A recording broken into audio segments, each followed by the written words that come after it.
Evan sat on the corner of Dock Lane 7, where the lights flickered and the air always smelled like metal and old wires. The trade station was full of life. Ships landing, traders shouting, aliens moving from shop to shop, but Evan felt invisible. He kept his small bag close to him, the only thing he owned. Inside it was a folded blanket, a cracked datapad, and sheet music that no one cared about anymore. He had been on the station for months. He worked whenever someone needed help, carried heavy boxes, cleaned old storage rooms, and repaired small things he understood. But most days he earned nothing. Food was expensive, and credits were even harder to get. So he tried something different now. He asked to play music. Back on Earth, he had trained in music since he was a child. But that life ended long ago. Here, on this alien station, no one believed a human could play something beautiful. Humans were seen as simple workers. Strong, helpful, but nothing more. Still, Evan stood up and walked toward a group of aliens near a food stall. They were dressed in bright robes and wore rings that showed they had money. They looked like travelers from a wealthy system.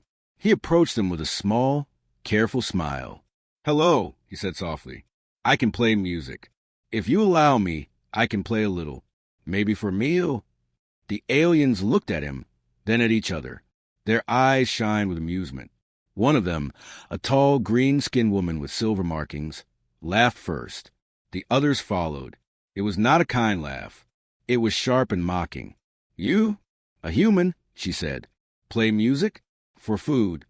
Evan lowered his eyes, but he did not walk away. "Yes, I just need one chance." Another alien tapped a screen and pulled up a picture of a human with a bucket and broom. Humans clean. They do not perform art. He showed it to Evan and laughed again. Evan felt the sting of their words. But he continued, "I can try. You'll not lose anything by listening." The first alien waved her hand. "Fine. Bring him something to play on. Let us see this great human art." A worker nearby heard her and brought over a small alien keyboard. It was old, dusty, and one of the keys flickered like it was broken. The aliens laughed again. Evan took the instrument gently, as if it was something precious. He sat on the ground because there was no chair. The crowd around the stall grew larger, most of them expecting something silly or embarrassing. He touched the keys once. A weak sound came out, but he did not give up. He closed his eyes and imagined Earth, his old music room, the teachers who taught him, the warm wooden piano he loved. He breathed slowly. Then he began to play.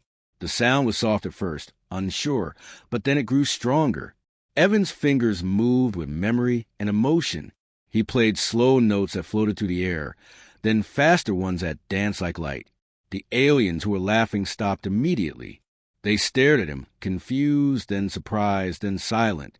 The worker who brought the old keyboard stepped closer, his eyes wide. The food stall owner froze with a bowl in her hand.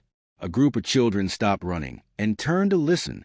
Even a security drone hovering nearby paused like it did not know what to do. The music felt alive. It filled the space around them with something warm and human, something gentle but strong. None of the aliens had ever heard anything like it. Their instruments were sharp and mechanical, but this was different. Evan made the old keyboard sound like a living thing.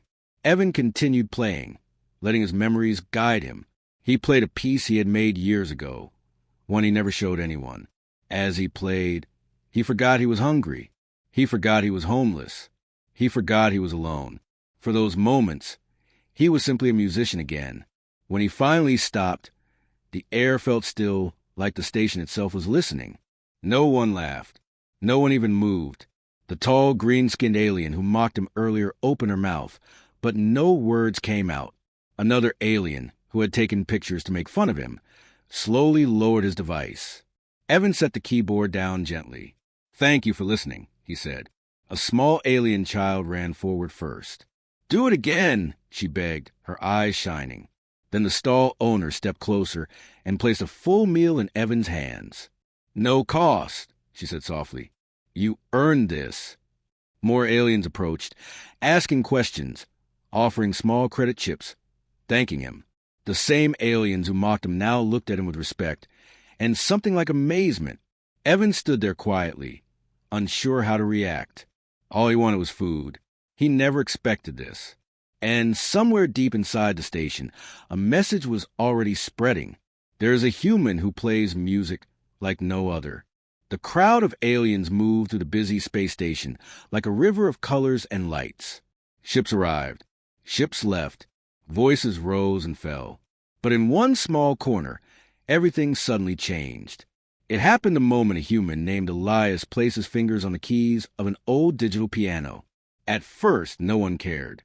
Most aliens only knew humans as workers or travelers, not artists.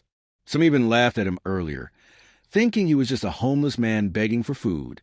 But when Elias began to play, the sound that filled the air was something the station had never heard before. The first notes were soft and gentle. They floated like warm air through the cold metallic hall. Aliens passing by slowed down. Some even stopped mid-step. Elias did not look at them. His eyes were closed, and his fingers moved across the keys with calm confidence. The music grew stronger. It rose and fell like a story, without words. A group of merchant aliens stood near the corner. They had loud voices and heavy boots that usually echoed across the station, but now they were silent. The leader, a tall alien with silver horns, tilted his head as if he could not understand what he was feeling. Music on his planet was simple and repetitive, but this had emotion. This had pain and hope mixed together. A pair of young alien children stepped closer, their eyes glowing softly. They felt something warm in their hearts, even though they did not know the human language or human feelings. All they knew was that this sound made them want to listen more. They sat on the floor, tails wrapped around themselves, and watched the humans' hands dance over the piano. Station guards who normally frowned at gatherings slowed down too. One even lowered his weapon slightly. He had heard many musicians before, but none ever changed the atmosphere like this. The music felt like sunlight breaking through dark clouds. Elias played faster now, his fingers a blur. He played a piece from his old life on Earth, a piece he used to practice when he still had a home, when he still had hope of standing on great stages. Even though life had pushed him far away from that dream, the music still lived inside him, bright and strong. An elderly alien scientist walked forward. She studied sound, energy, and brain responses. She had heard thousands of alien instruments, but this human melody carried something unique, something powerful. She pulled out her scanner and checked the readings. The emotional energy levels around the area were rising fast, but not in a dangerous way. It was like everyone was sharing one heartbeat. More aliens gathered. Some whispered to each other. Others just stood still. The laughter and joking from earlier were gone. The air felt thick with wonder as the notes echoed through every corner of the hall. Then Elias reached the final part of the song. It was gentle again, soft like a memory. He slowed down, letting each note fall like a drop of water into a quiet pond. When the last sound faded, the station became completely silent. For a full 3 seconds, nobody moved.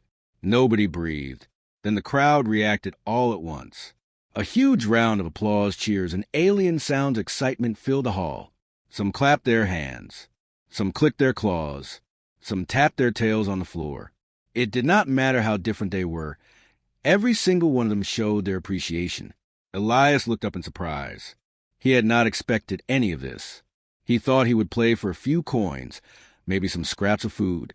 But the crowd's reaction was something far greater than anything he had received in his old life. The alien children ran to him first. They asked if he could play more, their voices full of joy.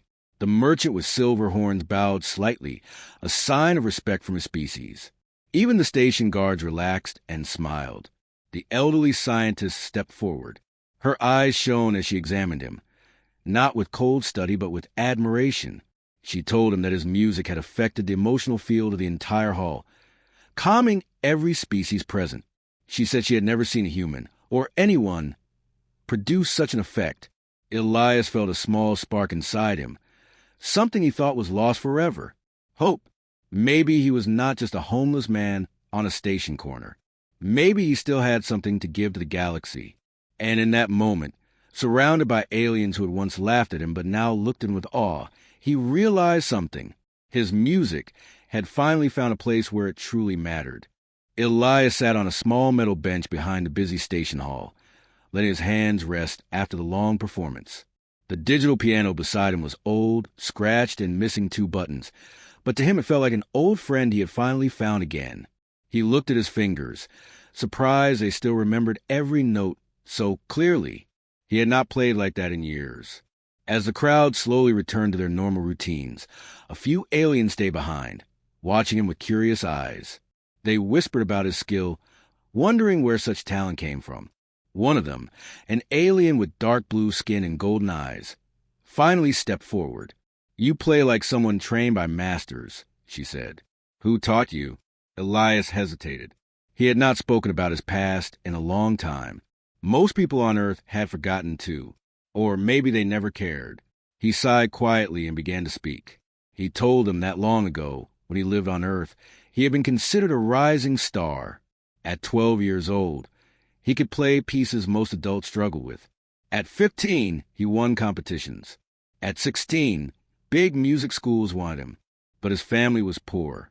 They lived in a small apartment, and his parents worked long hours. They believed music was a hobby, not a future. Still, Elias pushed forward. He practiced every day, sometimes more than 10 hours. His teachers loved him. His friends envied him. But just when he was about to enter one of the greatest music academies on Earth, his life changed. His father fell sick. The bills were heavy. His mother could not handle them alone. Elias tried to help. He worked part-time jobs, took breaks from school, and slowly let go of his dream. The academy withdrew its offer when he could no longer attend auditions. The world moved on, and no one remembered the young prodigy who once amazed audiences. When his father passed away, things became worse. Elias drifted from job to job. Without money, he could not stay in the city where the music schools were. He finally boarded a cheap transport ship to the outer colonies, hoping to find work. Instead, he found loneliness, and the music inside him grew quiet. The blue-skinned alien listened closely, her golden eyes soft. Other aliens also gathered, forming a small circle around him. They looked confused, almost upset. "You mean Earth let your gift fade?" one asked, surprised. Elias shrugged. Earth had bigger problems. People forget. Life moves fast. "But talent like yours," another alien murmured. "It should be honored." Elias smiled sadly. It wasn't anyone's fault. Sometimes dreams fall apart. Sometimes people fall through cracks. But the aliens did not accept that answer. To them, skills like his were treasures. In their cultures, a musician with such talent was protected, supported, and celebrated. They could not understand how humans had let such beauty slip away unnoticed. The elderly scientist from earlier approached the group. She had been studying his performance data on her device. She looked serious, but not unkind. "I analyzed the emotional field when you played," she said. "You touched every species. That is not normal. That is rare. Extremely rare." Elias blinked in confusion. "I just played the way I always did." "No," she said firmly. "You played like someone born for music. Earth did not forget your talent. It simply failed to protect it." Her words hit him harder than the applause earlier. He had never thought of it like that. For years, he believed his failure was personal. He believed he was simply not good enough to survive the challenges life threw at him. But hearing it from someone outside his world, someone who truly valued music, made him feel something he had not felt in a long time. He felt seen. The blue-skinned alien sat beside him, careful not to crowd him. "Do you still want to share your music?" she asked gently. Elias looked at the piano, his old friend. He touched one of the keys, letting a soft tone ring out. The sound warmed the quiet space. "Yes," he whispered. "I think I still do." The aliens exchanged hopeful glances. They did not laugh at him now. They did not see him as homeless or forgotten. They saw him as someone with a gift the galaxy had been waiting for. Suddenly, an announcement echoed through the station. "Attention passengers. A special request has been submitted to the Central Hall. A musical demonstration is scheduled. All species invited." The blue-skinned alien smiled. "That was me," she admitted. "I want everyone to hear you." Elias's heart pounded. A performance in the central hall was no small thing. Thousands could attend. It felt impossible. It felt terrifying. But for the first time in years, it also felt right. The talent Earth had lost was being discovered again, this time by an entire galaxy. And as Elias stood, ready to follow her back inside, he realized something important. Maybe his dream had not died. Maybe it had just been waiting for a place where it finally mattered. Elias stood behind the curtains of the central hall, his hands slightly shaking. He had played for crowds before, when he was younger, but nothing like this. The central hall was massive. Its ceiling reached so high that clouds from the humidifiers floated near the top. Light panels shifted in soft colors, matching the mood of the events inside. And today it was full. Every seat was taken. Every walkway held spectators. Every balcony was crowded. Aliens from dozens of species waited, talking in soft conversations. Some clicked their mandibles, others hummed in low tones, and some simply watched the stage with glowing eyes. They had heard the rumors. The homeless human who played music that made whole groups fall silent. Elias took a deep breath. The old digital piano sat in the middle of the stage. It looked small compared to everything around it, but when he saw it, he felt calm, like a child seeing a familiar toy in a strange place. The blue-skinned alien, Lyra, touched his shoulder gently. "You are ready," she whispered. "The hall wants to hear you." Elias gave a small nod. He stepped onto the stage. The lights dimmed. A spotlight found him, and the entire hall went quiet, completely quiet, in a way he had never heard before. He sat down. He placed his fingers on the keys. He closed his eyes. Then he played. The first notes were soft and slow, like a warm wind across an empty field. They floated across the hall, touching every ear and every translated sound filter. Aliens who had never heard human music before blinked in surprise. The melody carried something they did not expect. Gentleness mixed with sadness, hope mixed with old pain. Elias played a piece he had written long ago, when he was young and still dreaming. A piece born from long nights, tiny apartments, and a boy who believed music could change his life. The song flowed from memory and heart, shaped by years of struggle. The hall reacted. A species known for their stone-like bodies began to glow faintly. Their glow always reacted to emotional resonance, and now they shone softly like lanterns. A group of insect-like listeners clicked their wings together in a rhythmic pattern, something they only did during great celebrations. Even the silent species, large, shapeless beings made of mist, shifted into bright, swirling patterns that matched the tempo of the song. Elias continued playing, letting his emotions guide the music. He shifted into faster notes, bright and full of energy. The rhythm made the crowd lean forward. Some tapped their claws, others swayed their long necks, and a few even cried, something rare in their cultures. Then he slowed again, letting the music soften. It felt like a memory falling gently into the present. Every species listened, united by sound even though their worlds were different. For the first time in the galaxy's history, so many species reacted to the same thing at the same time. As Elias reached the final notes, the hall held its breath. The last sound faded like a whisper disappearing into the air. For one long moment, there was silence. Then everything changed. A roar of applause rose. Hands clapping, claws tapping, wings brushing, voices cheering in languages he had never heard. The hall shook from sound. Some species who could not clap released bright clouds of color. Others stomped the ground in approval. Elias stared in disbelief. He had never been cheered for like this, not even at his best performances on Earth. Lyra walked onto the stage with pride in her eyes. "You did it," she said softly. "You reached them, all of them." Elias stood and bowed awkwardly. He felt overwhelmed, but also warm inside. The audience kept cheering, many calling for more. But something else happened too. In the high balcony, the station director stood frozen. Her device showed the emotional pattern recorded during the performance. It was unlike anything she had ever seen. Human music, especially played by someone like Elias, seemed to bypass species differences. It connected minds, emotions, and cultures that rarely understood each other. She whispered to her assistant, We must send this data to the Galactic Council. Back on stage, Elias slowly stepped away from the piano, wiping his eyes. He felt lighter. The weight he carried for years had softened. As he looked around the hall, he saw something beautiful. Different species, different shapes, different worlds, all reacting together.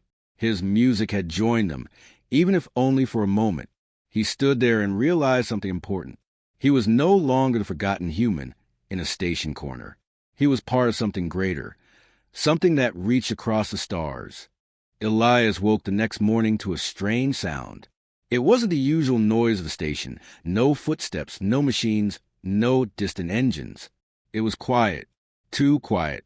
He opened his eyes and found Lyra standing in front of him, holding a small silver card. "You need to see something," she said. Elias sat up confused. "Did something happen?" "Something big," she answered. She led him through the long corridor that opened into the main atrium. Elias stopped walking the moment he saw it. A giant hologram floated above the crowd, glowing bright gold. It showed a replay of a performance from the night before. Every note, every pause, every moment, captured and projected for the entire station. Aliens of every species stood around the hologram, watching in silence. Some were listening for the first time. Some were listening again because they still couldn't believe what they had heard. There were thousands. Elias felt his legs weaken. Why is everyone watching this? Lyra pressed a silver card into his hand. "Because the Galactic Council asked for you." Elias blinked. "The Council? Why would they want me?" "Because your music did something no one has ever seen," Lyra said softly. "It united minds from species who have been enemies for centuries. It brought peace into a room full of fear and mistrust. The Council wants you to play for them." Elias stared at the card, his heart pounding. A human, just a simple man who used to sleep on cold corners. Being called to play for the leaders of the galaxy? It didn't seem real.